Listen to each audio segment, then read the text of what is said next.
예, 안녕하세요. 오늘은 이제 절도죄 이제 마무리 하겠고, 이제 오늘 어려운 것들은 절도죄야 뭐 여러분들 다 아실 거니까 크게 어려운 게 없을 것 같고, 이 절도 지나서 강도도 그렇고, 이제 횡령배임, 이제 사기 나오면서부터 어려워지는데, 그 부분을 이제 중점적으로 하겠습니다. 예. 그래요. 자, 아마 그래서 명의신탁을 나중에 하겠다라고 하면서 이제 그 부분을 설명하다가 끝났던 것 같은데, 그쵸, 예. 9번부터 좀 볼까요? 9번부터. 예. 뭐, 나머지 중간 문제들이야, 뭐, 기본 문제들이기 때문에, 9번부터. 저기, 찍찍이가, 여기 있군요. 여기 있습니다. 예. 9번부터 보겠습니다. 9번. 아이고, 뒤로 가네요. 9번. 절도죄의 죄수에 대해서 나와 있네요. 그쵸. 그래서, 이런 문제들 나와 있는데, 기본적인 문제들이 결합되어 있는 문제들이니까 좀 보시고, 절도죄의 죄수는, 이거, 예. 예. 절도죄의 죄수는 원칙적으로 점유 개수에서 결정되고, 동일에 의한 점유 또는 공동점유 아래 채무를 절취한 경우는 그 소유자를 달리하더라도 일제이다. 요 부분들이 있는데, 9번 문제는, 잠깐만. 오이? 어디 갔어? 여기 한 것 같은데.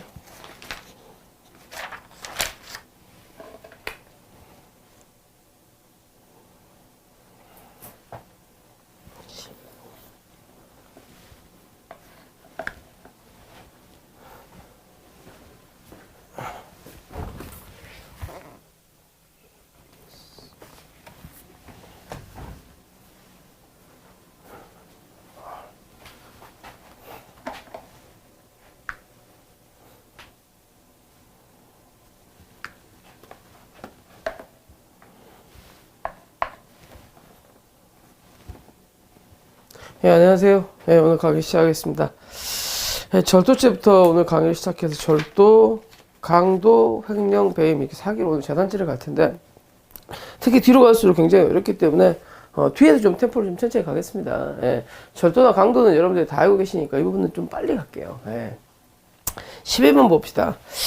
피고인이 피해자의 동업자금으로 구입하여 피해자가 관리하고 있던 물건을 피해자 허락 없이 제3자로 하여금 운전하게 가는 것은 절도에 해당한다. 그렇죠? 이제 그래서 동업자금으로 구입을 했다면 동업이라는 건데 그럼 뭐가 되겠어? 합유가 되겠죠. 합유. 그렇죠? 합유가 나오면 여러분들 나중에 보겠지만 그죠? 예. 합유라는 것은 합유자의 소유가 아니라 조합 자체의 소유로 형법상 보시는 게 맞습니다. 그래서 훔쳐가게 되면 자기가 지분이 있다도 절도에 대한 전체에 대한 절도, 전체에 대한 횡령이 된다는 것을 좀 기억을 해주시고, 그죠? 그 다음 2번. 절취한 타인의 신용카드를 이용하여 현금 지급기에서 타인의 계좌로 자신의 계좌에 돈을 이체한 후, 이것들도 가끔씩 나오는데, 그렇죠? 오늘 이 부분을 자세히 보시게 될 텐데, 절취한 타인의 신용카드를 이용해서 현금 지급기에서 그 타인의 계좌로 자신의 계좌에 돈을 이체했습니다. 이게 컴사예요. 컴사죠. 예. 정보처리 양식 부정한 명령을 이용해서 이득을 얻어 컴사고 어찌됐든 자신의 통장에 들어왔기 때문에 이 통장에서 돈을 찾는 행위는 범죄가 된다되지 않는다. 절도죄에 해당하지 않는다가 되는 겁니다. 그래서 되게 잘 비교해서 보셔야 돼요. 절취한 타인의 신용카드를 이용해서 돈을 옮기는 건 뭐가 된다? 컴사가 되고요. 컴사로 인해서 이미 재산상 이득을 얻었죠. 그래서 이 통장에 돈을 찾는 것은 범죄가 된다되지 않는다? 되지 않는다가 되겠습니다. 그 다음에 3번. 자동차 명의신탁 관계에서 제3자가 명의수탁자로부터 승용차를 가져가 매도할 거 허락받고 인감증명서 등을 교부받아 이 승용차를 명의수탁자 몰래 가져간 경우, 그쵸? 매그너스 사건이죠. 맞나요? 차 이름이 이게? 맞는지 모르겠는데, 잘 알고 계실 텐데, 한 번만 설명을 좀 드리겠습니다. 자동차 명의신탁에 관한 부분입니다. 그쵸? 명의신탁은 크게 두 가지로 나눠집니다. 자동차 명의신탁하고요. 그 다음에 그 부동산 명의신탁하고요. 그래서 자동차 명의신탁은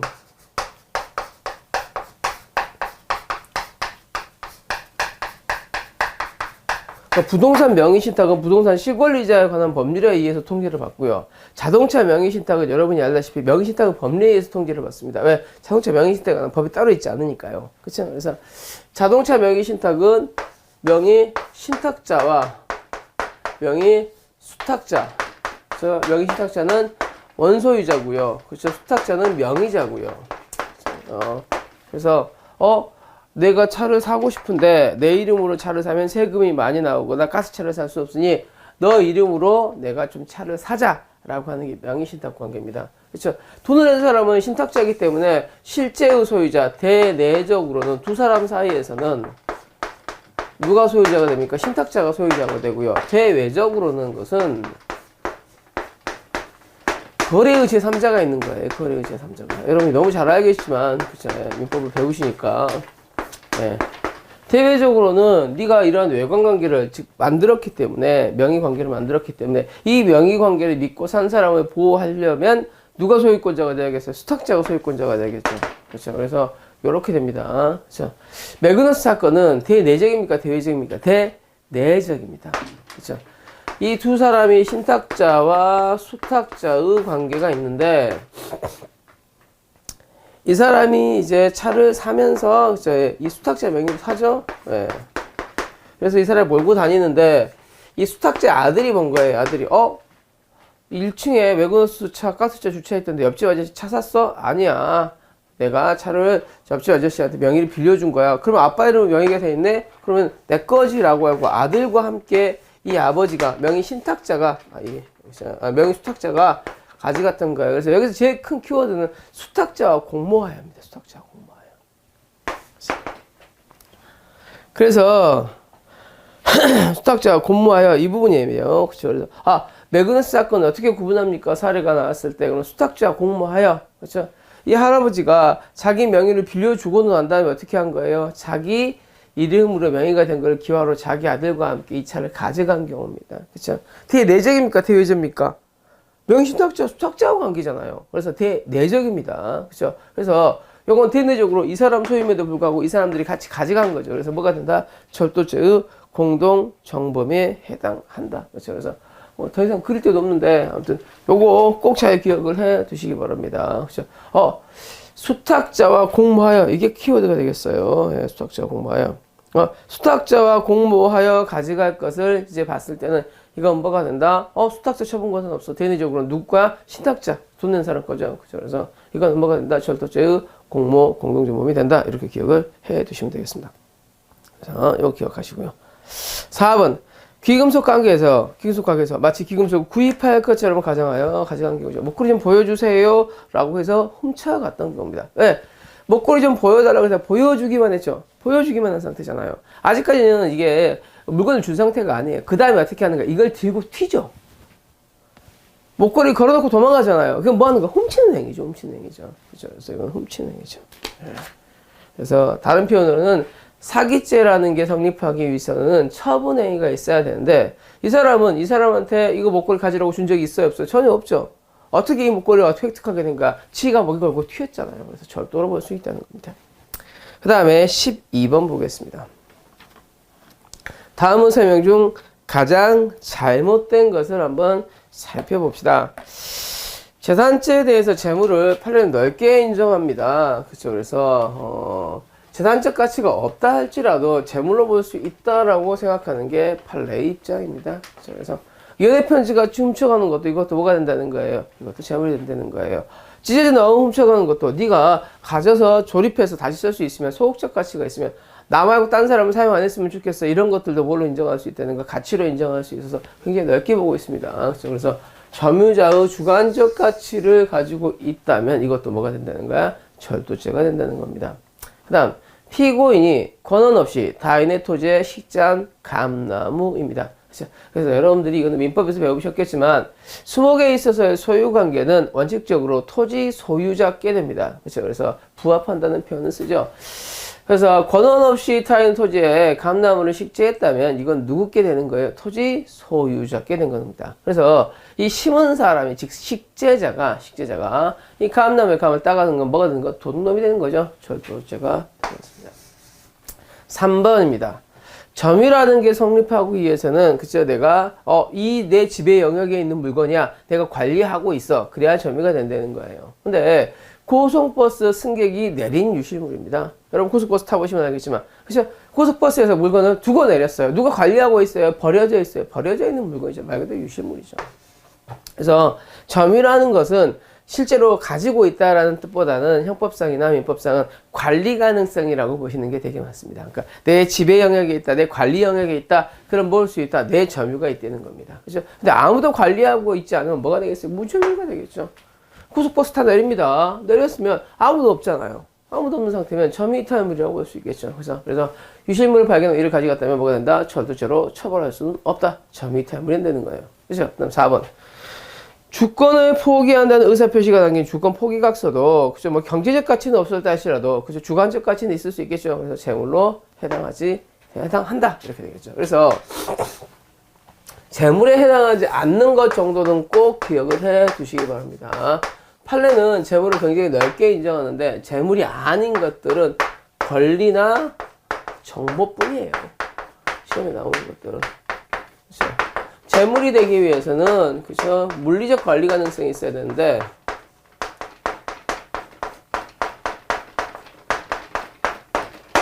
그러니까 유체물 기타 관리 가능한 물건이라고 써 있는데, 판례는 이 관리 가능한 물건을 물리적 관리 가능성으로 봅니다. 그렇죠? 그래서 손으로나 아니면 손 이외의 다른 도구를 통해서 물리적으로 관리할 수 있어야 돼요. 그래서 물리적 관리 가능성으로 본다. 이렇게 보시면 되겠습니다. 5번 상습절도에 범행을 한 자가 절도 스펙에 따라서 자동차 불법 사용을 한 경우, 그렇죠? 어찌됐든 계속해서 훔치고 있는 일환이죠. 그렇죠? 그래서 자동차 불법 자동차를 이제 남몰래 갖다 쓰고 제자리에 갖다 놓은 거니까 이것도 어찌됐든 훔쳐간 거잖아요. 그렇죠? 그래서 기본적으로 절도 스펙의 연장으로 볼 수 있다는 거예요. 그렇죠? 그래서 이것도 상습절도에 흡수되어 평가받을 수 있겠습니다. 그 다음에 13번 보겠습니다. 사실상 퇴사하면서 회사 승낙 없이 가지고 가는 부동산 매매계약서 4번들도 재물을 넓게 본다고 그랬어요. 이걸 제외하고는 다 재물로 본다고 그랬죠. 그래서 재물에 해당한다. 그렇죠? 타인의 전화기는 무단으로 사용했습니다. 그러니까 이런 것들도 굉장히 많이 나오는데, 그렇죠? 사용절도인가 아닌가.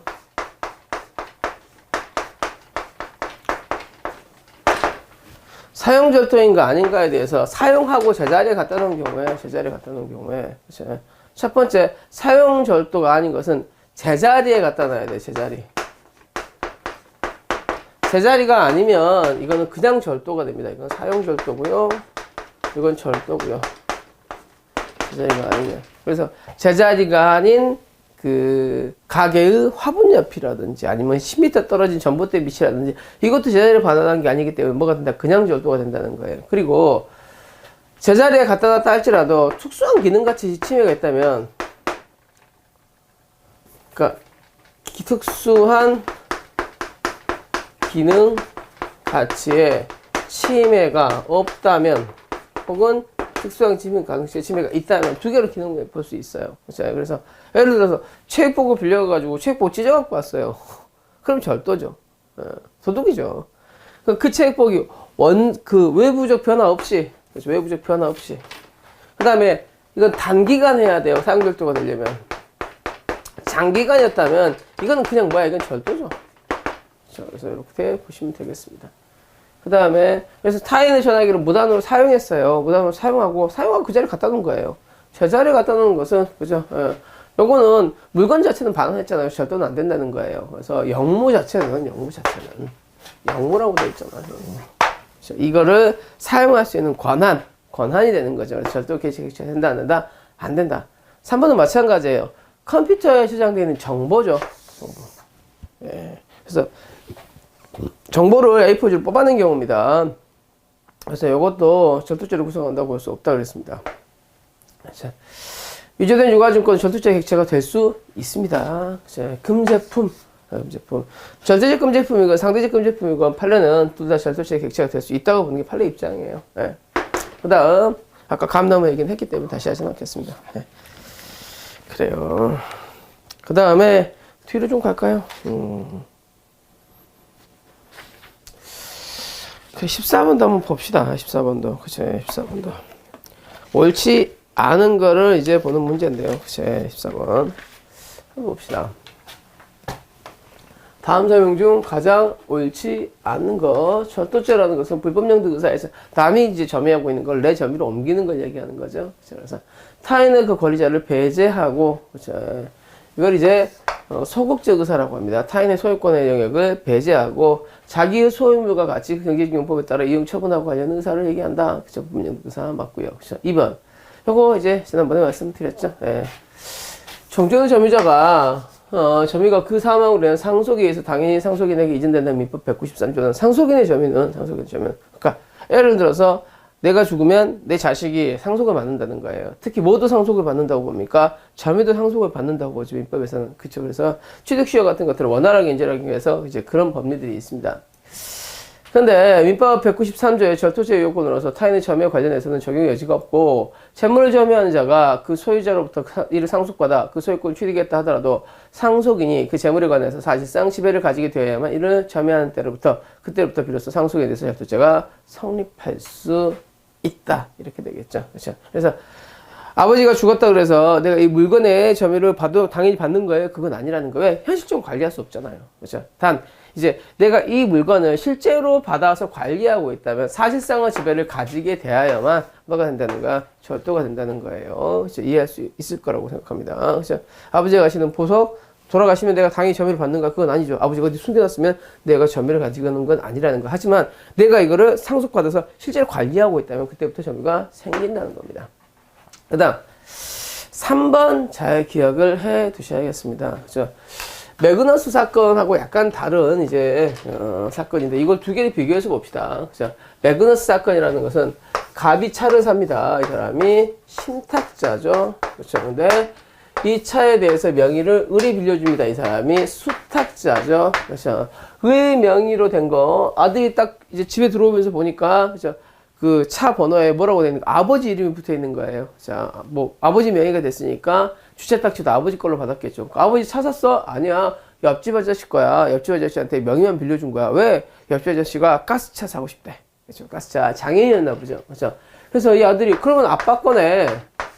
그렇죠? 그래서 아들과 함께 수탁자의 자였죠. 함께 이 차를 가져왔던 경우예요. 그래서 이건 절주했던 경우입니다. 이거 대내적입니까? 대외적입니까? 대내적이죠. 왜? 신탁자와 수탁자의 사이의 관계이지 거래의 제3자가 있지 않으니까. 그렇죠? 그래서 누구 소유가 된다? 가부 소유가 된다. 이 사람이 소유고 이 사람이 점유하고 있는 타인 소유의 타인 점유 물건을 가져갔으니까 절취했으니까 절도가 될 겁니다. 그런데 이거 한번 봅시다. 피고인이 자신의 어머니 간명의로 구입 등록하여 갑에게 명의 신탁한 자동차를 그렇죠? 이게 갑이 이제 신탁자예요. 그 다음에 을이 수탁자인데 이거는 자신은 이렇게 헷갈리실 수 있을까요? 이렇게 할까요? 피고인이 간명의로 엄마 명의로 샀으니까 엄마가 수탁자가 되고 이제 엄마가 명의자가 되겠죠. 근데 엄마 명의로 차를 사가지고 얘가 몰고 다니다가 이제 더 밖에 이제 빠진 겁니다. 그래서 이 차를 제3자한테 넘겨줍니다. 제3자에게 담보로 제공해요. 사채업자한테. 아, 이 차 받고 돈 좀 빌려주세요. 라고 해놓고는 어떻게 하는 거예요? 담보로 제공한 다음에 이 차를 담보로 제공하고 넘겨준 다음에 이 차를 이제 절취했던 겁니다. 이게 뭐가 될 것인가요? 문제입니다. 대내적 관계입니까? 대외적 관계입니까? 대외적 관계입니다. 왜냐하면 담보라는 것은요, 거래가 생기는 거잖아요. 이 신탁자, 수탁자 관계가 아니라 이 제3자가 피해자가 되기 때문에 요거는 뭐가 된다는 거예요? 대외적 관계라는 거예요. 대외적 관계니까 누가 소유자가 되겠어요? 엄마 소유자가 되는 거죠. 명의자 소유. 이거는 갑소유, 그 다음에 사채업자, 점유가 되겠죠. 그래서 타인 소유, 타인 점유가 되니까 뭐가 성립한다? 절도가 성립한다.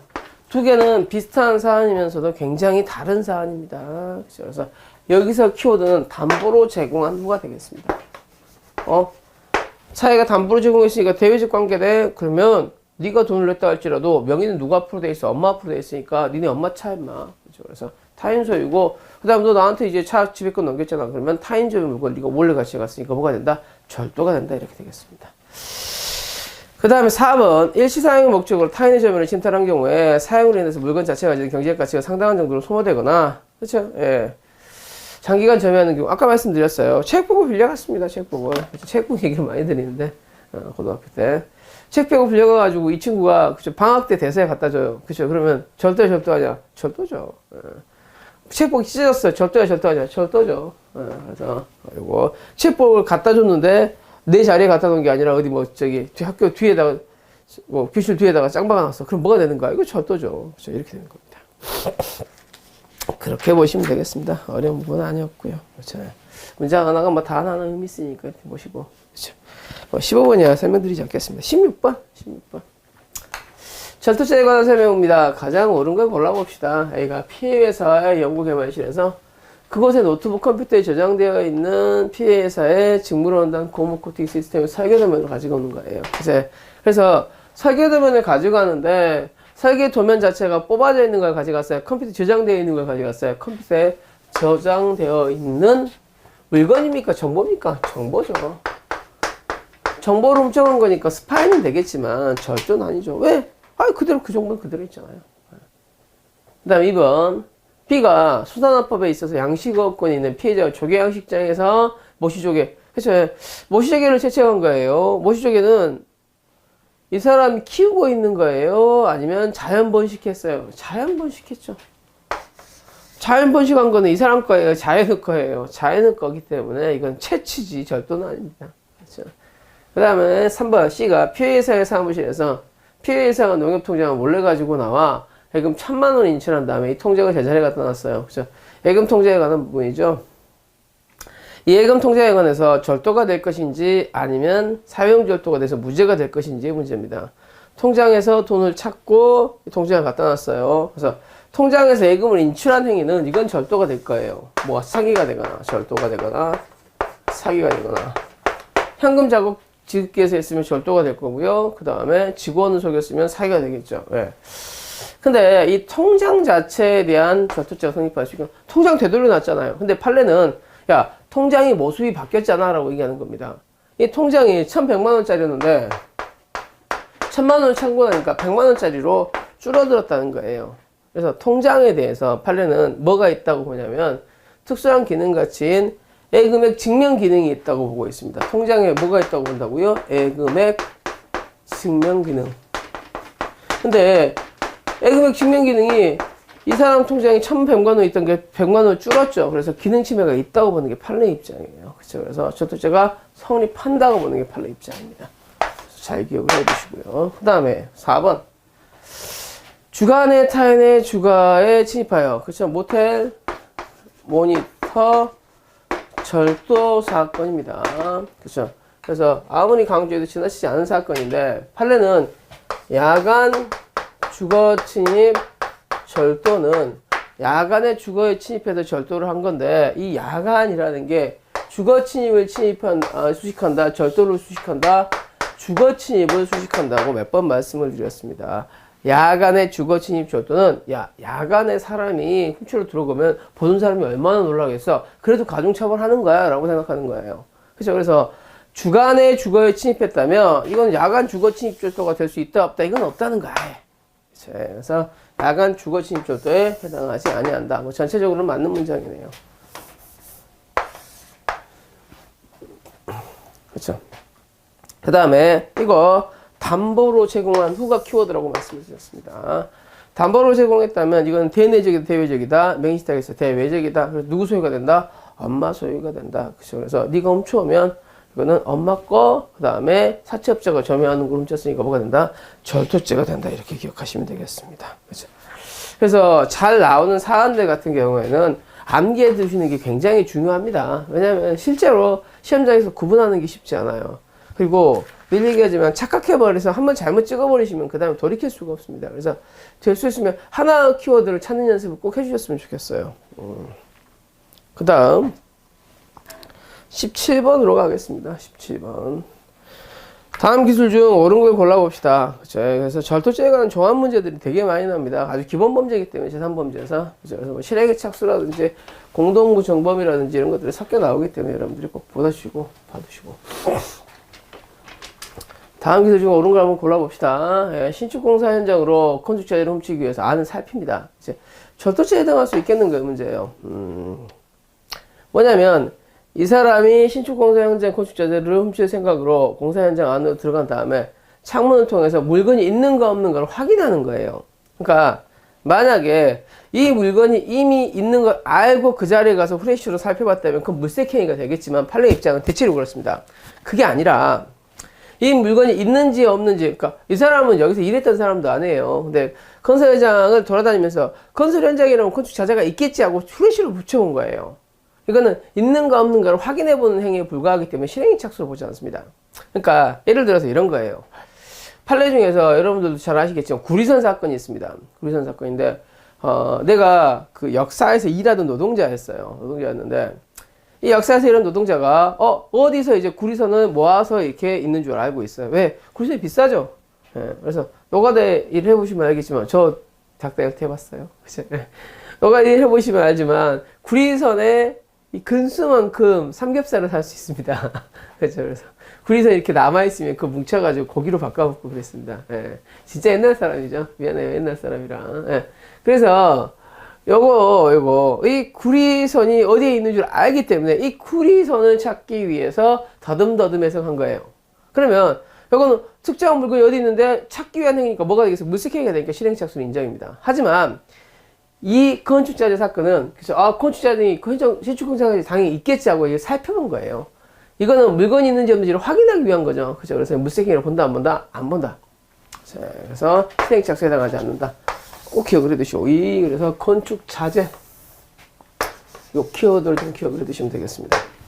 뭐 구태여 한 번 더 설명을 드리면 이런 거예요. 지난번에 여러분 자동차에 좋은 카 오디오가 있나 후레쉬로 비춰온 행위는 아직 객체가 특정되지 않았잖아요. 그러면 이제 훔치겠다는 의사가 확정되지 않았죠. 그러면 실행착수를 부정합니다.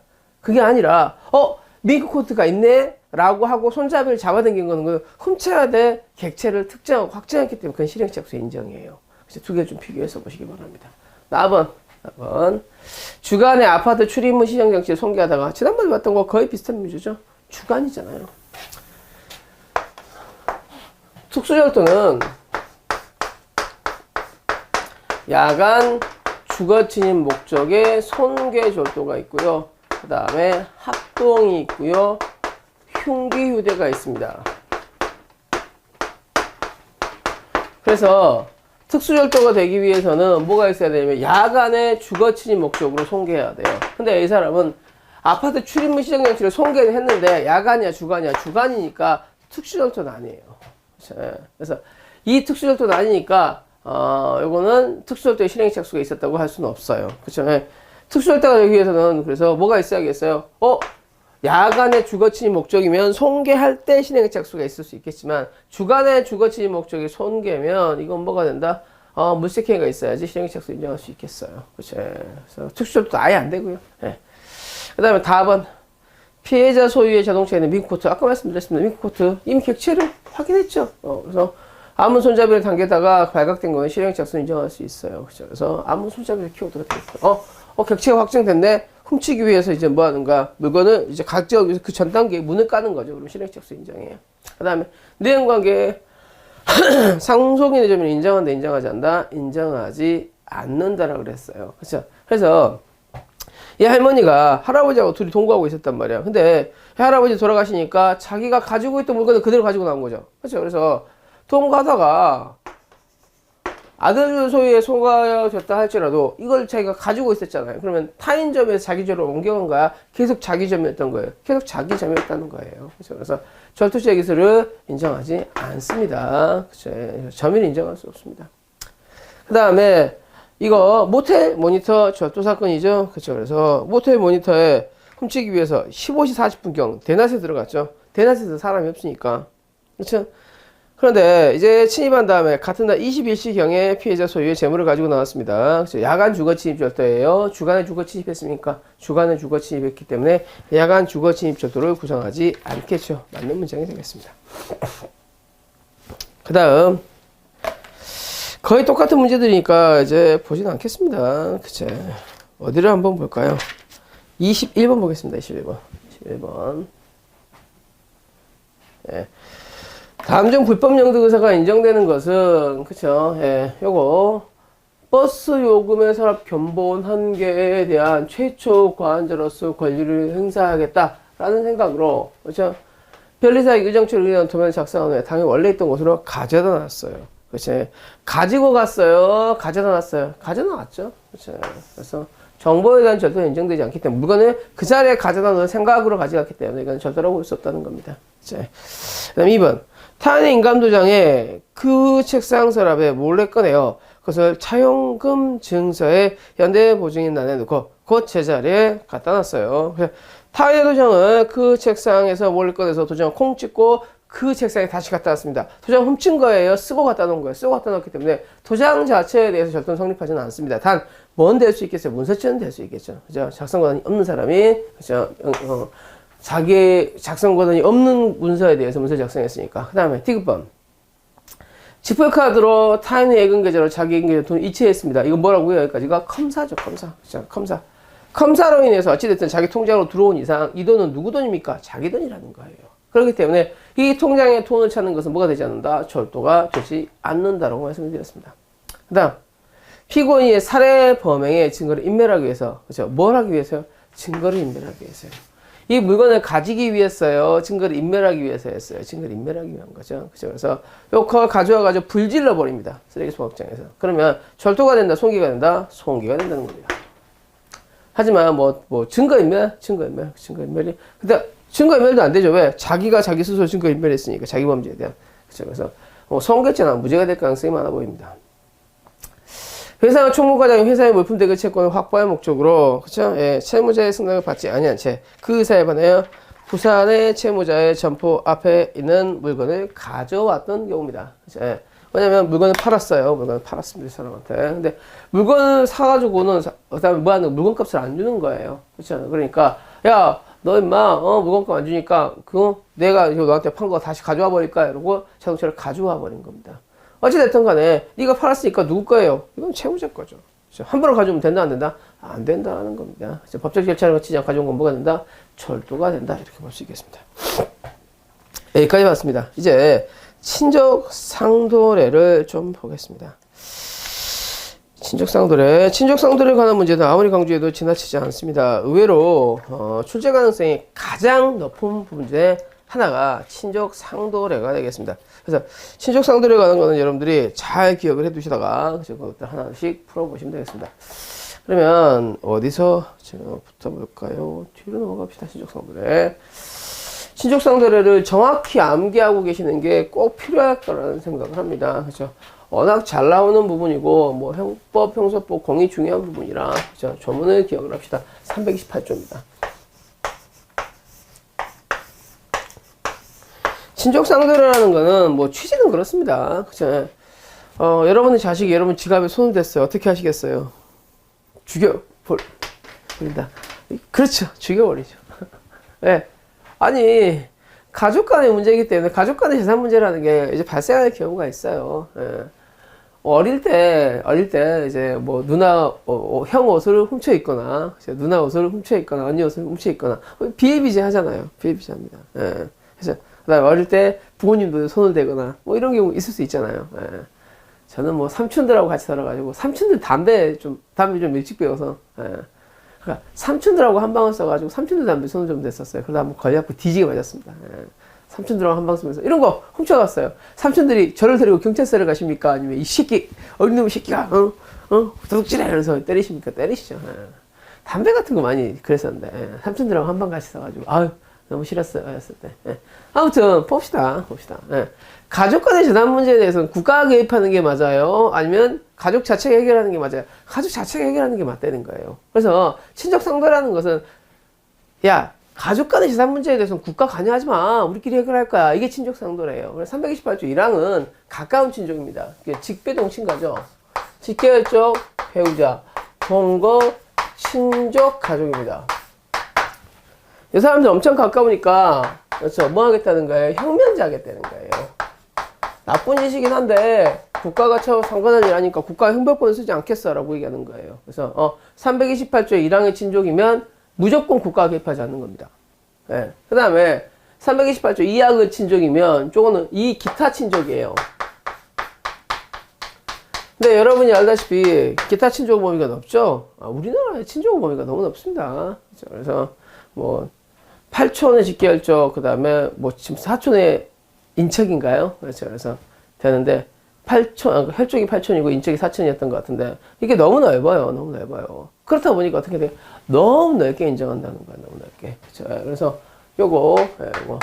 그래서 이 기타 친족에 대해서는 이건 뭘로 보는 거야? 그 친고치로 보는 거예요. 친고치로 봅니다. 그래서 될 수 있으면 가족 간의 재산 문제에 대해서 국가가 관여하지 않겠다는 거예요. 네. 단 여기에 대해서 대상의 적용 범위가 문제가 됩니다. 기본적인 내용은 아실 거고 적용 범위. 근데 친족의 범위 기타 친족 넓게 인정합니다. 그래서 뭐 증조 있잖아 고조사촌 고종 진조 고조 있죠. 이런 것들 다 아실 필요 없어요. 당숙모 나오고 그죠 나오는데 다 필요 없어요. 당숙모만 해도 되게 가까운데 요새는 뭐 그러지 않으니까. 옛날에는 되게 가까운 범위였는데 그래서 다 부정합니다. 다 인정해요. 친족을. 부정하는 게 딱 두 개만 기억합시다. 사돈이요. 혈족의 배우자의 혈족이죠. 혈배열 자체가 뭐가 아니야. 인척이 아니에요. 여러분 가족을 배우시니까. 혈족의 배우자의 혈족을 인척까지 인정해버리면 너무 늦어져 버리니까 이쪽이 인척 아니라고 봐요. 사돈. 그 다음에 무효인 혼인입니다. 혼인사기요. 애초부터 혼인 의사가 없는 여자, 혼인 의사가 없이 뭐 하는 거예요? 결혼하자고 거짓말 치면서 돈을 뜯어가는 거예요. 그러면 이 사람 혼인 의사가 없으니까 결혼했다 할지라도 이거는 유효다, 무효다 이렇게 되는 겁니다. 이 정도만 기억해 두시면 되겠어요. 적용 범위 중에서 이제 그 다음에 요거는 사람에 관한 거고요. 그쵸? 그 다음에 재산 범죄에 대해서도 마찬가지입니다. 넓게 인정합니다. 모든 재산 범죄. 근데 재산 범죄 중에서 인정되지 않는 게 딱 3개 있어요. 손괴, 강진면, 강도. 요것들은 재산범죄가 아니라고 보는 거예요. 그러니까 재산범죄인데 재산범죄 아닌 측면이 있죠. 손괴는 폭력범죄에 가깝고요. 강진면은 민사소송 집행범죄에 가깝고요. 강도도 폭력범죄에 가깝고요. 그래서 요건 적용되지 않아요.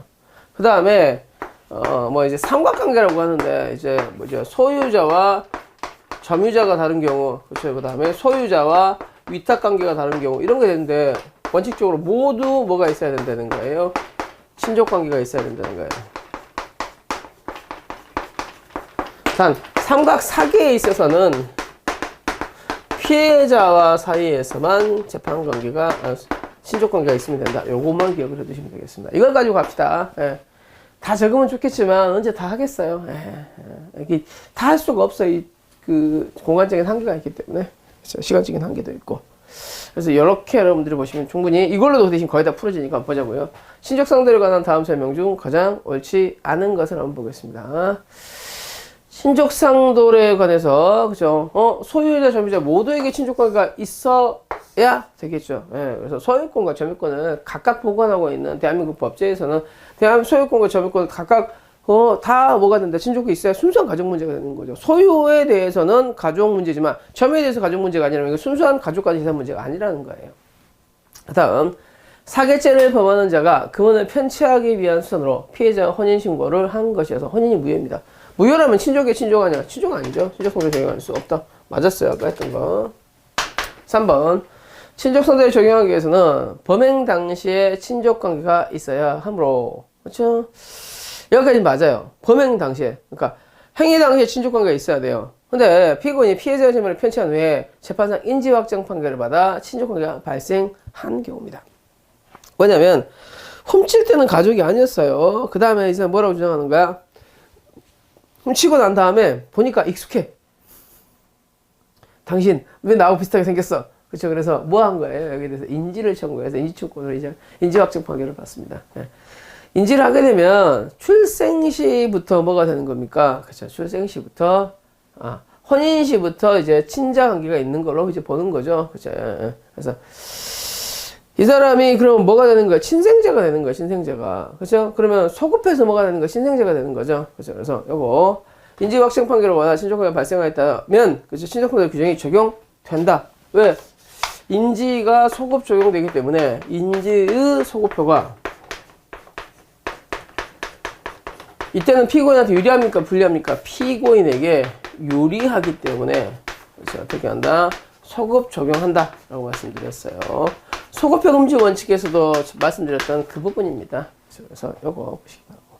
그 다음, 피고인이 피해자의 위험 물건을 휴대하여, 그렇죠. 피해자를 공갈하여 재물을 교부하는 게, 어쨌든, 공갈했지만, 강도는 아니잖아요. 강도, 손괴, 강진면을 제외하고는 뭐가 된다? 신적성대로 적용된다고 말씀을 드렸어요. 그렇죠. 그래서 꼭 기억을 해 보시기 바랍니다. 그래서 그 재산이 좀 이제 훨씬 크다 할지라도, 그죠? 재산이 훨씬 크다 할지라도, 일단 강도, 손괴, 강진면이면 신적상도리가 다 적용이 됩니다. 그래서 꼭 기억을 해 두시기 바랍니다. 그 다음에 2번. 신적상도리에 관한 다음 설명 중 가장 옳은 것은, 그렇죠. 이거 봅시다. 신적상도리. 사실혼 관계. 우리나라의 법제에서는 사실혼은, 그렇죠. 친족 관계를 본다, 안 본다? 안 봐요. 그렇죠. 그래서 사실혼 관계에 있는 배우자도 신적상도리 적용 받는다, 안 받는다? 받지 않는다. 사실혼은 친족이 아니라고 보는 겁니다. 네. 그 다음. 절도범인의 피해 물건의 소유 점유 모두의 친족관계가 있지 않으면 친족상도 적용을 받지 않죠. 모두가 친족관계가 있어야 된다고 말씀드렸어요. 그 다음 3번. 사기죄. 액수가 크더라도, 그쵸. 어찌됐든 가족 문제는 국가가 관여하지 않습니다. 특가법에 5억 원 이상의 범죄, 그래서 굉장히 액수가 크네요. 그럼에도 불구하고 이건 무슨 죄야? 결국은 사기죄면 친족상도리가 적용된다 그랬어요. 그죠? 적용되지 아니한다 틀렸죠. 그래서 친족상도리가 적용되지 않는 범죄 3개, 강도, 손괴, 강진면은 꼭 외워두시기 바랍니다. 친족상도리가 적용되지 되기 위해서는 친족관계를 객관적으로 존재해야 하며, 여긴 맞아요. 그쵸. 예. 근데 행위자가 이를 인식해야 하는데 이게 틀렸죠. 그러니까 어찌됐든 가족 문제면 되는 거예요. 행위자가 인식할 필요 없어요. 인식해야 된다. 이 부분이 틀렸습니다. 그쵸. 예. 그 다음 5번. 사기죄의 피고인의 딸과 피해자 아들이 혼인하여 사돈지간. 답을 줬네요. 사돈지간은 친족이다, 친족이 아니다. 친족이 아니다. 친족상도리를 적용할 수 없다. 맞죠? 예. 답은 5번이 되겠네요. 그래서 여러분들 TV에 보시면 겹사돈 나오잖아요. 겹사돈. 그렇죠? 혼인이 가능하죠. 예. 왜? 막장 드라마에서요. 막장 드라마긴 한데. 예. 겹사돈이라고 해서 사돈은 친족이 아닙니다. 친족이 아니기 때문에 뭐 겹사돈, 쌍겹사돈 다 가능해요. 예. 겹사. 뭐 민법을 배우시니까 여러분들 잘 하실 거고. 그 다음에 3번 봅시다. 3번 맞나요? 예. 다음 중 피고인에 대하여 신적상대 규정이 적용되지 않는 것은, 그렇죠. 여기서 그대로 답이 나올 거예요. 조그마한 것만 정리하셔도. 그렇죠. 첫 번째, 무효인 혼인신고를 했네요. 무효인 혼인신고. 그렇죠. 혼인 무효예요. 그렇죠. 그렇기 때문에 이거는 친족이 친족이 친족이 아니니까 친족상대 적용이 안 되죠. 적용 안 되는 거를 이제 X로 하겠습니다. 안 되는 거 찾아봅시다. 그 다음, 이 남은 판례가 최근 판례 중에서 꽤 나오는 건데 좀 봅시다. 피고인이 피해자 갑과 피해자인 팔촌혈족인 을과, 뭔 혈족인데도 같이 범죄를 했네요. 피해자가 됐네요. 피고인이 붙이는 병을 기망하여 갑을병이 합의로 등기되어 있는 부동산입니다. 이 합의로 등기되어 있는 부동산이에요. 우리가 이제 민법을 배우셨지만, 그죠? 공동사업 목적을 위해서, 그죠? 그래서 조합원 소유를 우리가 합의라는 표현을 씁니다. 그죠? 합의라는 것은 각자의 지분권을 가지고, 그죠? 하지만 요거는 누구 소유로 보는 거? 조합체 자체의 소유로 보는 겁니다. 그렇죠? 그래서 분할이 불가능하죠. 그래서 합의로 등기되어 있기 때문에 요거는 대부분의 지분들이 자기의 친족이죠. 하지만 이거는 이 친족들이 지분을 가진 소유 관계예요. 조합 자체의 소유예요. 조합 자체의 소유로 보는 게 맞습니다. 그렇죠? 그래서 요거는 뭐가 된다? 야, 조합가에 나오는 친족 관계가 없잖아. 그렇죠? 친족성대로 적용되지 않는다라고 보는 게 판례 입장입니다. 그렇죠? 그래서 요거 친족성대로 적용되지 않아요. 요거 좀 기억을 해두시고. 그래서 최근에 나왔던 게 이제 제일 많이 나왔던 게 이거죠. 합의물. 조합 자체에, 그쵸, 다수가 내 친족이라고 할지라도, 그쵸, 요거는 뭐가 된다? 이건 조합 자체의 소유이기 때문에 친족상도리가 적용되지 않는다는 내용을 좀 기억을 해 두시기 바랍니다. 그쵸. 그 다음에 4번. 피고인의 딸이 피고인이 법원의 피해자를 상대로 대여금 청구서를 제기하면서 위조한 차여증 소장과 함께 제출하여 그분을 편취하였으나 패소한 사건입니다. 요거 좀 잘 기억을 합시다. 그쵸. 사기죄에 있어서 우리가 피해자를 속이는 경우도 있지만 처분행위자와 피해자가 달라지는 경우 우리가 삼각사기라고 합니다. 그렇죠? 그래서 삼각사기가 되기 위해서는 뭐 그건 그때가 사기죄에서 하겠지만, 그렇죠? 결국은 피해자의 재산을 처분할 수 있는 권리를 피금항자, 즉 처분행위자가 있기 때문에 삼각사기가 성립할 수 있죠. 하지만 재산상의 손해는 누가 보는 거예요? 피해자가 보는 거죠. 아까도 말씀드렸어요. 이거. 다른 데와 달리 다른 데는 모두 관계에 친족 관계가 있어야 되지만, 그렇죠? 사기죄에 대해서는 누구와에서 친족 관계가 있으면 된다? 피해자. 피해자가 딸이라 그랬잖아요. 그렇죠? 그래서 피고인이 피해자 딸과 직계혈족 관계에 있죠. 그러면 아버지와 딸과 재산 문제죠. 그렇죠? 이 소송 사기에 대해서는 친족 상대가 적용되기 때문에 형사적으로 처벌할 수는 없어요. 그렇죠? 그래서 요거 사기죄에 대해서는 누구에서 친족 관계가 있으면 충분하다. 피해자와 사이에 친족 관계가 있으면 충분하고 피기망자 사이에서 친족 관계가 있을 것을 요하지는 않습니다. 그래서 꼭 내용을 기억을 해 두시기 바랍니다. 요거 답은 굉장히 중요합니다. 간과하기 쉬워요. 그러니까 결국은 사기죄의 본질은 어디에서 재산 문제예요? 중간에 속는 법원의 재산 문제가 아니죠. 이 피해자와, 그렇죠.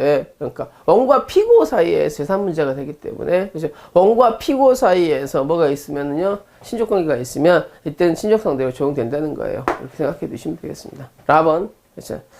피고인의 딸과 피해자 아들이 혼인하였고, 그렇죠. 사돈지간이네요. 사돈지간. 그렇죠. 사돈지간에 따라서는 친족 상대로 적용되지 않는다, 적용되지 않는다고 그랬어요. 그렇죠. 그다음 마번. 우리 피고인의 삼촌인 갑으로부터 병에게 전달해 달라는 부탁을 받았네요. 그렇죠? 그러면 누구 거예요? 갑 거죠. 근데 그래서 을은 갑과 즉 피해자와 사이에서는 친족 관계가 있지만, 그렇죠? 예. 병에게 전달해 달라는 부탁을 받고 함께 2천만 원을 교부받았고, 피고인은 을로부터 병에게 전달해 주겠다고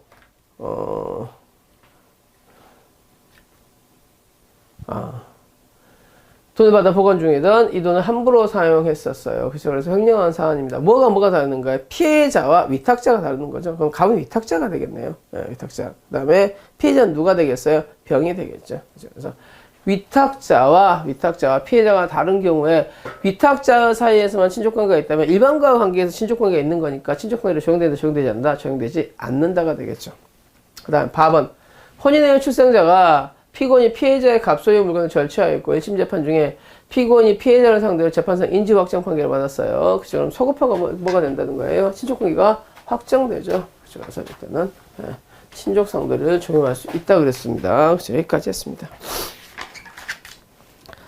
그러면 나머지 쭉 해봅시다. 거의 여기 반복이에요. 그죠? 문제 4번 친족상대에 관한 다음 설명 중 옳지 않는 것은 친족상대에 적용되지 않는 거 뭐 강도, 손괴, 강진면. 그래서 다 적용되고 손괴죄는 적용되지 않는다. 맞죠? 확실하게 암기하고 있으면 금방 풀었을 거고. 친족상돌에 삼각관계가 있는 경우에 소유자, 채무자 모두의 친족관계가 있어야 된다 그랬어요. 맞죠? 3번 법원. 그렇죠? 예. 하지만 삼각사기에 있어서는 누구와 사이에 친족관계가 있으면 된다? 피해자와 사이에서. 그렇죠? 그래서 피해자와 사기를 범한 자가 직계혈족 관계에 있네요. 그죠? 친족 상대가 적용되고, 직계혈족이니까 직계혈족이 328조 1항에 적용돼서 뭐가 되겠어? 형 면제 판결을 받겠죠. 4번.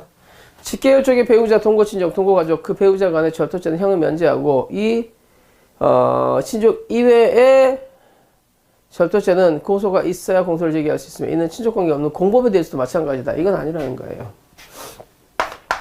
이거는 이제 친족상돌에 대해서 나오기보다는 이제 형사법과 관련돼서 문제가 되는 건데, 이제 상대적 친고죄라고 합니다. 그죠? 요거 328조 2항을 우리가 상대적 친고죄라는 거예요.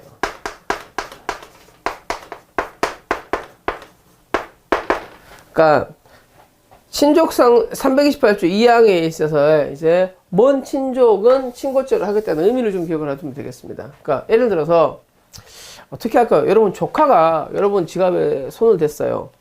그렇죠? 예. 그러면 가족일까요? 가족이 아닐까요? 조카. 예. 최근에 이제 저도 이제 저희 누나 시아버지 장례식장에 가가지고 좀 있었는데 조카들 만나서 이렇게 하는데 뭐 조카들 만나봐야 1년에 한 번? 자주 와 1년에 한 번? 예. 어떨 때는 뭐 3, 4년 된 경우도 있고 뭐 이렇게 커 있을 경우도 있고. 예. 근데 뭐 혈연에 대해서 그렇게 뭐 애특하지 않아서. 근데 예를 들어서 애가 제 지갑에 손을 댔다고 생각을 합시다. 그러면 이거 가족이 아니에요. 누나를 생각하면 가족이죠. 근데 누나를 빼놓고 걔를 보면 그냥 내죠. 뭐 누나 형제를 빼놓고 보면 그냥 누구? 예, 그렇죠. 그래서 요거에 대해서 가족일까 아닐까에 대해서 판단권을 주는 거예요. 이게 여기 328조 2항 의미입니다. 그러니까 원친족에 대해서 가까운 친족의 원친족에 대해서 이거에 대해서 가족 문제로 할 것인지 가족 문제가 아닌 걸로 할 것인지 근친족은 당연히 가족이니까 그쵸? 여기에 대해 결정권을 주는 겁니다. 그래서 328조 2항의 친족에서 이 사람이 고소를 했다는 것은 가족이 아니라는 거죠. 그렇죠? 걔가 훔쳐가는 게 차 키로 훔쳐가고 차를 사고를 했어요. 그럼 가족이 아니죠. 근데 뭐 한 3, 4만 원 훔쳐갔어요. 그러면 그 정도는 가족 문제죠. 누구한테 결정권을 주는 거예요? 그렇죠? 고소권자한테 결정권을 주는 겁니다. 단 뭘요? 가족 문제인지 가족 문제가 아닌지. 그래서 친족 상도라는 건 친족의 범위에서만 적용되는 거예요. 친족이 아닌 사람한테는 당연히 적용될 여지가 없죠. 그래서 상대적 친고죄잖아요. 누구에만 친족의 경우에만 친고죄로 문제가 되는 거. 친족이 아니면 적용의 여지가 없다는 거예요. 그쵸? 적용의 여지가 없다는 거죠. 그래서 친족이 아닌 공범에 대해서는 이건 친고죄 자체가 아니잖아요. 그렇죠? 그래서 적용 여지가 없다는 겁니다. 그래서 좀 기억을 해 두시면 되겠습니다. 상대적 친고죄 의미를 좀 기억을 잘 해 두시면 충분히 볼 수 있는 문제라고 생각을 합니다. 네. 그래요. 몇 개만 더 해볼까요? 뭐 거의 비슷한데 6번도 여러분들이 뭐 봤던 것들 가지고 충분히 볼 수 있을 거예요. 6번. 친족상도에 관한 다음 설명 중 옳지 않은 것은 절도, 횡령, 작물에는 적용되나 강도는 적용돼요. 공갈은요? 공갈은 적용되죠. 적용 안 되는 게 강도, 손괴, 강진면만 안 된다 그랬잖아요. 그래서 요거 틀린 문제입니다. 그다음 직계혈족 재물을 편취했네요. 딸이 아버지한테 소송했던 사건이에요. 그죠? 소송사기했던 사건인데 어찌됐든 아버지가 재산을 뜯기고 있죠. 그래서 이거는 아버지와 딸과 재산 문제네요. 그 친족상도에 따라서 형을 면제해야 된다. 맞죠? 사기죄에 대해서는 누구와의 관계만 친족관계가 있으면 된다. 피해자의 관계에서만. 친족관계는 재판 시에 존재하면 되고 반드시 범행 당시 존재해야 된다. 범행 당시에 존재해야 돼요. 네. 틀렸네요. 그쵸. 옳은 거? 그러면 2번이네 답이. 4번. 절도에 있어서는 둘 다 친족관계 있어야 된다 그랬죠? 1번만 친족관계 있으면 된다. 이거 틀린 거고요. 그렇죠. 그렇습니다. 그 다음에 8번 보겠습니다. 8번. 7번도 겹치고 뭐 8번. 예. 8번에 1번. 요거 제일 많이 틀리시는데 그렇죠. 예. 친족상대가 적용되지 않는 건 강도, 손괴, 강진면만 있다고 그랬어요. 그렇죠. 그래서 공갈죄를 범하여 폭처법에 있어서의 가중처분되는 친족상도의 문제예요. 그래서 요거 흉기기태 위험 물건은 공갈죄를 범하여 폭력행위에 대한 처벌에 가중처벌되는 친족상도의 규정이 적용되지 않는다. 그렇죠? 네, 그래서 적용된다 안 된다? 된다 그랬어요. 강도, 손괴, 강진면을 제하고 다 된다 그랬잖아요. 그렇죠? 그다음 2번 피고인과 딸과 피해자 아들이 혼인관계에 있는 경우에도 그렇죠? 예. 피고인과 딸과 피해자 아들이 혼인관계에 있는 사돈지간이죠. 친족상도가 적용되지 않는다 그랬죠. 그렇죠? 그래서 적용되지 않는다 맞고요. 그렇죠? 그래서 이거 1번이 답이고요. 그렇죠? 강도, 손괴, 공갈죄도 마찬가지예요. 기본적으로 뭐냐면 공갈죄는 나중에 보겠지만 의사에 반하여 준 거, 의사가 기하여 준 거, 의사의 근거가 기하여 준 거기 때문에 가족 간의 합의에 의해서 준 거기 때문에 어찌됐든 재산범죄고 가족 간의 재산범죄고 그렇죠. 그래서 친족상도에 적용될 수 있다고 보는 겁니다. 그렇죠. 하지만 이 공갈이 아니라 강도라면 친족상도리가 적용이 그러니까 공갈이라면 친족상도리가 적용이 되고 무조건 되고 그걸 얼마나 가져가건 간에 강도라면 적용이 된다 안 된다? 안 된다. 그래서 기본범죄 자체가 재산범죄라면 그걸 아무리 가중처벌한다 할지라도 기본이 재산범죄이기 때문에 친족상도리가 적용되지만 친족상도례 중에서 강도, 손괴, 강진면은 친상이 적용되지 않는다라고 꼭 기억을 해두시기 바랍니다. 그렇죠? 그 다음에 나머지 부분들 다 똑같죠. 그렇죠? 횡령, 그렇죠? 위탁자, 소유자 모두 간에 친족관계 있어야 된다고 그랬어요. 한쪽 간에 친족관계 있으면 친족관계 적용되지 않는다. 맞죠? 그 다음 4번인데 이 판례도 잘 기억을 해두셔야죠. 잘 아실 거고 이 농협카드 사건인데 손자가 할아버지 농협예금 통장을 절취하여 손자가 대단하죠. 이를 현금 자동지입기에 넣고 계좌 이체했어요. 그렇죠. 검사가 되겠네요. 필명 검사. 이 검사에 있어서 피해자를 할아버지로 보는 거예요? 아니면 농협으로 보는 겁니까? 명확한 입장은 없지만 농협도 피해자가 될 수 있다는 거에 대해서는 판례가 분명해요. 왜냐면 이런 식으로 이제 계좌이체가 돼버리면 농협이 일부를 책임져야 되는 경우도 있어요. 그래서 농협 피해가 발생할 수 있다는 겁니다.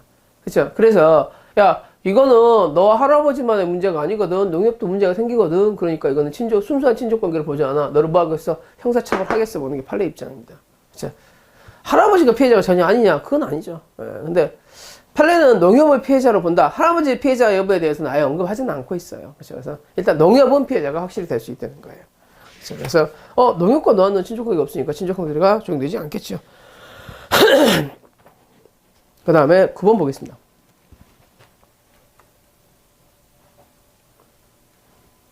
다음 설명 중 옳지 않은 것은 동거하는 이모로부터 돈을 빌렸다가 이모가 강제 집행을 하려 하자. 그쵸? 면회 목적으로 물건을 숨겼어요. 강진면이죠. 아이고, 이거 죄송합니다. 아이고. 강진면. 강도 손괴 강진면이 신적상대로 적용되지 않는다 그랬어요. 신적상대로 되지 않죠. 예. 적용된다고 그랬으니까 옳지 않네요. 그 다음에 4번. 특가법에 의해서, 그쵸? 사기죄, 기본이 사기죄라면 추경대상도 적용된다 그랬어요. 아까 했던 5억. 5억을 넘어가는 사기를 할지라도 기본적으로 우리한테야 5억이야. 큰 돈이지만 큰 재벌한테 5억이야. 그렇죠. 가족 간의 문제잖아요. 그 사람들한테는. 그래서 친족상대로 적용되는 걸로 보는 거예요. 그래서 사실혼 관계, 친족이라 그랬어요. 친족이 아니라 그랬어요. 친족이 아니라 그랬죠. 적용되지 아니한다. 맞네요. 그렇죠.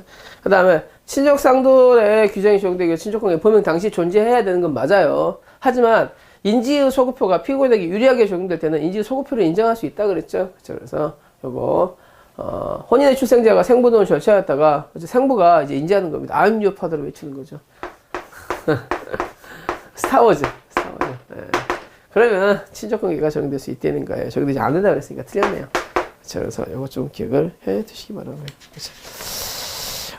겹치는 부분들을 좀 제외하겠습니다. 그렇죠. 네, 여기까지 봤습니다. 그 다음에 강도죄인데 강도죄는 뭐 출제의 비중이 꽤 높습니다. 꽤 높은데 뭐 그렇게 어려운 범죄는 아니에요, 여러분들. 그렇죠? 그래서 좀 몇 개만 좀 살펴보도록 하겠습니다. 1번과 2번 정도만 보고 싶을까요? 1번, 2번. 그래서 강도죄보다는 중강도죄가 좀 어렵기 때문에 중강대 부분에 대해서 좀 보겠어요. 강도라는 것은 폭행협박에서 타인의 재산이나 재물의 재산상 이득을 이제 강취하는 거죠. 그렇죠? 그래서 강취하는 건데 강도를 굉장히 넓게 인정하고 있습니다. 가장 강력한 범죄고요. 이거를 좀 중하게 처벌하고 싶은 판례 의지가 좀 보여지는 이제 죄가 되겠습니다. 그래서 1번 봅시다. 강도에 있어서 폭행협박은 그렇죠? 재물의 소유자 또는 점유자에게 가해지는 건 아니다. 이건 맞죠? 그렇죠? 그래서 꼭 그 사람을 때려야 되는 건 아니에요. 근데 이 사람의 돈을 빼앗기 위해서 옆 사람을 후드려 패는 것도 뭐가 될 수 있다는 거야? 강도가 될 수 있다는 거예요. 그 다음에 이제 제일 문제가 있는 게 이제 날치기죠. 날치기하고 체면탈 강도가 이제 여러분 시험에 제일 많이 나오는데 간단하게 좀 정리를 합시다. 날치기라는 것은 원칙은 절도예요, 강도예요? 원칙은 절도입니다. 날치기라는 건 확 채가려고 하는 거지 이 사람 두드려 패서 뺏어가려고 하는 건 아니잖아요. 그렇죠? 그래서 날치기는 기본적으로는 절도예요. 근데 예를 들어서 날치기를 해서 딱 가져가려고 했는데 이 피해자가 버티게 하는 거예요. 이 가방을 잡고 버티는 거야. 그러면 이 피해자를 잡아서 질질 끌고 가면서 이 핸드백을 뺏겠죠. 이건 뭐가 될 수 있어요? 이건 강도가 될 수 있어요. 그러니까 날치기는 기본적으로 절도인데 예외적으로 그래서 이 강취의 목적이 뭐가 될 수 있고 강도가 될 수도 있고 그렇죠? 이미 이 핸드백을 뺏었어. 근데 이 여자가 내 핸드백이 이제 할부금이 12개월에 남았는데 그래서 점핑해서 오토바이를 잡고 이제 버티는 거예요. 실제로 그런 경우가 있었습니다. 근데 이 오토바이를 달고 한 거야. 이 사람이 체포 멘탈을 위해서. 그럼 뭐가 될 수 있어요? 중강도가 될 수도 있어요. 그래서 뭐 그거는 그때그때 달라질 수밖에 없어요. 그래서 소위 날치기 같은 강제력을 사용하여 재물을 절취하는 행위가 피해자를 넘어뜨리는 경우가 있고, 그렇죠? 요거는 우연히 가해진 경우에는 그렇죠? 이 사람이 두드려 패서 가져가려고 한 게 아니라 낚아채려고 하다가 이 사람이 이 여자가 손 잡고 너무 꽉 잡고 있어갖고 막 손가락이 부러졌다. 이건 뭐가 될 수 있어요? 이거는 억지로 이 사람한테 폭행을 한 게 아니기 때문에 고의를 한 게 아니니까 강도죄 성립하지 않아요. 그래서 날치기 원칙적으로는 어디의 형태에 가깝다? 절도 형태에 가깝다. 그렇죠? 하지만 이 사람은 못 뺏은 상태에서 계속해서 뺏기 위해서 오토바이를 운전했다면 이건 뭐가 될 수 있겠어요? 강도가 될 수 있겠죠. 그래서 그 다음에 3번. 3번은 굉장히 잘 나오는 부분인데 우리가 강도 강간이라는 거 있지만 강간 강도라는 건 없어요. 강도 기회에 강간한 걸 굉장히 넓게 이제 높게 처벌하고 있어요. 왜? 강도 자체가 범죄가 이제 흉악범죄에 치달을 가능성이 많으니까 이 나쁜 애들은 가중 처벌하기 위해서. 하지만 강간하고 난 다음에 강도한 것은 이건 처벌하는 규정이 없어요. 그렇기 때문에 이거는 별도 문제가 될 수밖에 없습니다. 그래서 강간 행위를 한 다음에 강도를 일으켰어요. 그러면 강도 강간이야, 강간 플러스 강도인 실경이야. 강간 플러스 강도인 실경이라는 거예요. 그 다음 4번. 강도범행에 의해서 피해자로 하여금 채무면제 의사표시를 하게 한 경우에 이러한 피해자 의사표시는 사법상 무효 취소에 해당하여 강도죄에 있어서 전상이득에 해당한다. 그렇죠. 그러니까 이 사람에 대해서 이제 두드러 패가지고 뭐 하는 거예요? 채무를, 야, 돈 못 갚을 이 새끼 어떻게 할 거야? 야, 채무 안 받는다고 각서 써! 이렇게 한 경우에. 이것도 뭐가 된다는 거예요. 이것도. 이게 무효로 취소가 된다 할지라도 어찌됐든 재산상 이득을 취할 수 있는 가능성은 충분히 생겼기 때문에 강도로 볼 수 있다는 겁니다. 그래서 대표적인 사건은 이건 무슨 사건이었어요? 그쵸. 뭐, 맞겠네. 네. 그 다음, 5번. 채무자가 채무를 면탈할 목적으로 채권자를 살해한 경우입니다. 이런 경우들이 많이 있죠. 네. 돈 갚아 하니까 이 사람 죽여버린 거예요. 그렇죠. 그러면 이 사람을 죽였기 때문에 채무가 면제됩니까? 안 됩니다. 왜? 상속되잖아요. 그렇죠. 예. 그렇기 때문에 채가 채권 존재를 알고 있었다면 강도살인죄 손입하지 않는다? 손입하지 않는답니다. 채무면탈 살인이 되기 위해서는 그렇죠. 첫 번째 뭐 해야 된다는 거예요? 채무의 존재가 승계되지 않을 걸 전제로 해야 된다는 거예요. 그렇죠. 하지만 승계된다면 상속인에 의해서 재산상 이득이 계속 유지되기 때문에 그렇죠. 이거는 재산상 그러니까 돈을 목적으로 하는 살인이 되는 거지 이거는 채무면탈 살인인 강도살인이 되지 않는 겁니다. 이 부분은 이제 다음 시간에 좀 자세히 살펴보도록 하겠습니다. 이 시간까지 여기까지 일단 봤습니다. 좀 쉬었다가 나머지 좀 보겠습니다.